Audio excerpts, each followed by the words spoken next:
जनाब डॉक्टर जाकिर साहब, मैं इस प्रोग्राम में आने में थोड़ा सा देर हो गई मेरे को, और अगर मैं यहाँ नहीं आ पाता तो शायद अपने आप को ज़िंदगी भर माफ़ नहीं कर पाता।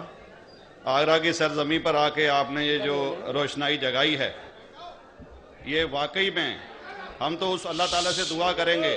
जी हाँ, अल्लाह ताला से दुआ करेंगे कि आप जैसे 10-20 और नेक दिल और इतने पढ़े लिखे, इतने इंटेलेक्चुअल आदमी और पैदा करें, जिससे कि जाके आप भारत का कोना कोना, देश का कोना कोना रोशन करें। तहे दिल से स्वागत आपका। मेरा एक छोटा सा सवाल से पहले थोड़ा सा, एक हमारे भी गुरु ग्रंथ साहब के अंदर गुरु नानक साहब ने पूरी दुनिया का चक्कर लगाया, जिसके अंदर मक्का मदीना भी शामिल है।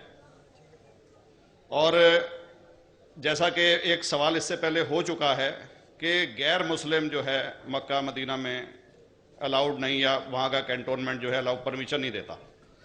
मगर ये तो तय है, आप मानते हैं, इस्लाम मानता है, हम मानते हैं, हमारे ग्रंथों के अंदर दर्ज है। गुरु नानक साहब के 2 चेले थे, एक बाला और एक मर्दाना, एक हिंदू और एक मुस्लिम। मर्दाना की बहुत ख्वाहिश थी कि मुसलमान जब तक पूरा मुसलमान नहीं कहलाने का हकदार, जब तक कि वो काबा का दर्शन ना कराए, तो गुरु नानक साहब उसको लेके और काबा गए। हमारे ग्रंथ के अंदर जो दर्ज है कि जब वो वहाँ पहुँचे, उन दिनों बहुत लंबा ये किस्सा है, 1 साल लगता था, और वो रूट सारा उसका वर्णन है। और वहाँ जब मक्का, जो मस्जिद के बाहर साथ ही एक दीवार थी, जहाँ पर के भारत के जो मुसलमान दर्शन करने जाते थे काबा के, वो उनको वहाँ ठहराया जाता था। वहाँ की देखभाल जो करता था वो मुल्ला जीवन करता था।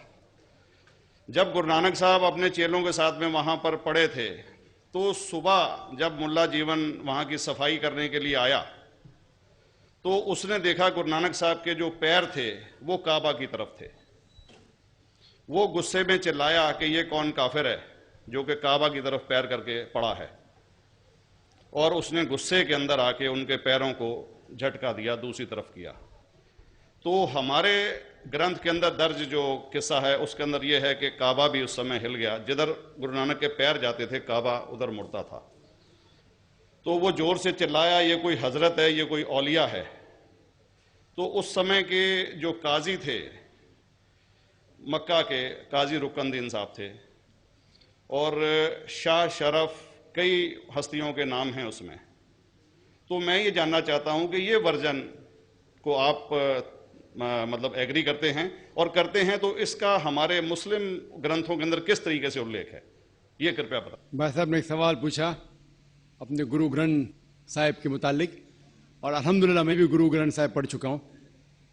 और जिस तरीके से, क्योंकि वक्त मुख्तसर सा होने की वजह से मुझे वक्त नहीं मिला कि गुरु ग्रंथ को भी कोट करूं।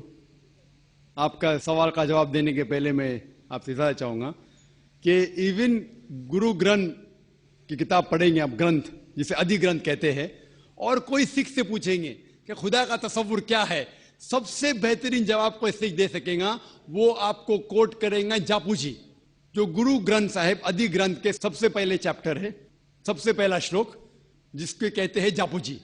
इसके मानी है कि God is true, he is only one, he is not begotten and is free from fear and want. क्योंकि मैंने अंग्रेजी में पढ़ा हूं, इसलिए मैं अंग्रेजी में उसे कह रहा हूं कि खुदा एक ही है, वो हक है, और वो ना किसी को जना है ना किसी को जनेगा, और वो इमॉर्टल है, ना कभी मर सकता है। और इसको सिखिज्म में जो खुदा को कहते हैं Omkara, in manifest form he is Omkara, and unmanifest form he is एक ओमकारा। और कई इसके एट्रीब्यूट्स है, मिसाल के तौर पे परवरदिगार, अकल, और उसे रहीम कहा गया है, Wahe Guru as one God कहा गया है, और it is strictly against idol worship and अवतार वदा। भाई साहब का सवाल था कि उनने ग्रंथ में पढ़ा कि गुरु नानक साहब मक्का के, और उनका पैर काबा की तरफ था, और कोई मौलवी ने पैर को हिलाए और काबा हिल गया। क्योंकि ये age of science and technology है, अगर कोई चीज जो किताब हजारों साल पहले लिखी गई है, 10,000 साल या 4,000 साल, तो शायद उसके बारे में हिस्टोरिकल रिकॉर्ड मिलना मुश्किल है। हालांकि इवन जीसस क्राइस्ट के बारे में 2000 साल हिस्टोरिकल रिकॉर्ड है, क्योंकि सिखिज्म जो एकदम नया मजहब है, जितने मजाहिब के मुकाबले हिंदुस्तान में नया है, कुछ सैकड़ों साल पहले 15th सेंचुरी में, toward the end of the 15th century, Guru Nanak साहब जो पंजाब के थे, ये मजहब तो कायम हुआ हार्डली 400-500 या 400-500 साल। और अगर ये मान लो, सपोज मिसाल के तौर पे मान लो, मैं क्यों कह रहा हूं कि मैं नहीं चाहता हूं किसी को बुरा लगे, मान लो ये सच है, मान लो अगर 400-500 साल पहले अगर ये होता था कि काबा इधर से उधर हिल जाता था, तो हिस्टोरिकल रिकॉर्ड में बिल्कुल लिखा होता था। और कई हिस्टोरिकल रिकॉर्ड में ये नहीं कि काबा हिला इधर उधर, कई हिस्टोरिकल रिकॉर्ड आप देखेंगे। हिस्ट्री इतनी अल्हम्दुलिल्लाह 800-900 साल पहले, 1000 साल पहले जो मुगल ने किए, बिल्कुल लिखा हुआ हिस्टोरिकल रिकॉर्ड में।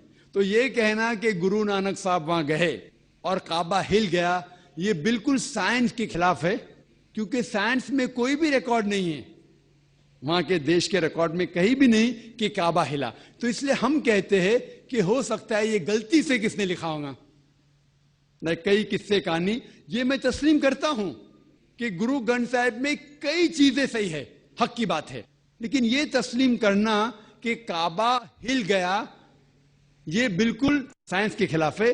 और इस्लाम में भी ये नहीं है। लेकिन ये कहना कि कोई गैर मुस्लिम जा सकता है, मुमकिन है, चुपके से कोई गया तो हो सकता है। वो भी जवाब